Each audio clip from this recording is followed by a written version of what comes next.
partie 2 de l'analyse du Prime d'hier et on va maintenant s'attaquer à la rencontre de Simon et Paola. Donc Simon qui vient dans le sas pour s'expliquer avec Paola et qui lui laisse encore une fois pas le temps de s'exprimer et qui l'attaque direct en lui disant que c'est inadmissible, qu'elle l'ait fait passer pour quelqu'un qui lui faisait du chaud-froid alors que c'était elle qui, ayant un mec à l'extérieur, lui aurait fait du chaud-froid. Sauf qu'elle ne lui a jamais fait de chaud-froid. Dans le réel, c'est bien lui qui en a fait et qu'il était tout à fait au courant qu'elle avait un mec puisqu'elle lui a dit en off bien avant qu'il y ait quoi que ce soit entre eux au sens de rapprochement physique. Puisqu'apparemment, c'était avant le fameux bisou qu'ils auraient eu en off d'ailleurs, parce que Simon n'a jamais assumé publiquement. Mais d'ailleurs, je pense que... et alors que Paola, elle, a beaucoup plus assumé publiquement alors qu'elle avait un mec à l'extérieur. Et que des personnes qui rentrent dans Secret Story soient en couple, c'est pas les premiers, c'est pas les derniers et qui ne l'ont pas forcément dit et qui se sont même rapprochés de personnes à l'intérieur. Je pense notamment à Zoé et Alexis lors du retour de Secret Story où Zoé avait clairement un mec à l'extérieur et bah voilà, ça l'a pas empêché de se rapprocher d'Alexis. Ça fait partie du jeu des choses de la vie quand on est entre 20 et 30 ans et qu'on rentre dans une maison avec des gens avec qui on va passer du 24 heures sur 24.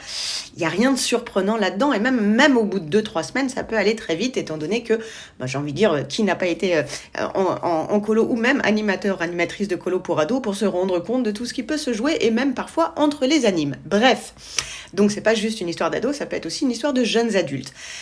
Ceci étant, moi, ce que je trouve intéressant, c'est qu'on va un peu analyser, et là, je vais aussi remercier Lamia Story qui m'a interpellée là-dessus, sur justement la dynamique qui s'est jouée entre Simon et Paola, puisqu'on en avait déjà parlé, j'avais déjà parlé de propos de Simon et de gaslighting et de renversement de la culpabilité, mais là, clairement, on est dans ce qu'on appelle un DARVO. Alors, un DARVO, c'est un concept qui a été développé par Jennifer Fried, donc une américaine, et donc c'est pour ça que l'acronyme est en anglais, et il dit donc D pour deny, donc déni, A pour attaque, donc là pour le coup vous l'avez attaque, et RVO, reverse,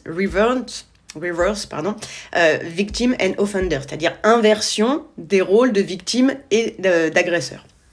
Donc, on est clairement là-dedans puisque, en fait, alors d'ailleurs, je vais vous lire ce que Jennifer Fried, elle dit justement de ce DARVO, je vous le lis pour que vous puissiez un peu comprendre. C'est souvent un truc qui est utilisé justement dans le cas des agressions et notamment des VSS. Donc, j'ai remarqué que les vrais agresseurs ont tendance à harceler, menacer et transformer le cauchemar de vie de quiconque tente de les tenir responsables de leurs propres actions ou leur demander de changer de comportement. C'est exactement ce que Paola a essayé de demander à notre cher Simon. Ces attaques, dont le but est d'intimider et d'instiller la peur, incluent souvent des menaces d'action en justice, des mises en cause directes et indirectes de la crédibilité des personnes, ce qu'il fait actuellement, et qui tentent la sonnette d'alarme. Précisément, on a une Paola qui dit « il est quand même chelou, machin », et il dit « non, la chelou, c'est toi, et de toute façon, tout ce que tu dis est faux, vu que tu as menti sur le fait que tu avais un copain ». Donc, on est vraiment dans quelque chose de très particulier. L'assaut se matérialisera fréquemment par la tentative soutenue de ridiculiser la personne qui lui demande des comptes. On est là, Simon, on t'a vu. L'agresseur crée rapidement l'impression que c'est à lui que l'on porte préjudice, tandis que la victime ou l'observateur inquiet serait l'agresseur. Vous voyez ?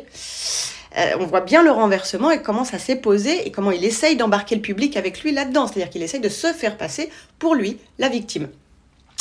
L'agresseur devient accusateur et la personne qui s'efforce de lui faire prendre ses responsabilités devient celle qui doit se justifier. On est exactement là-dedans. On joue la victime, on blâme la victime, et voilà comment Simon essaye de redorer son blason. Et vous, alors, vous en pensez quoi de tout ça ?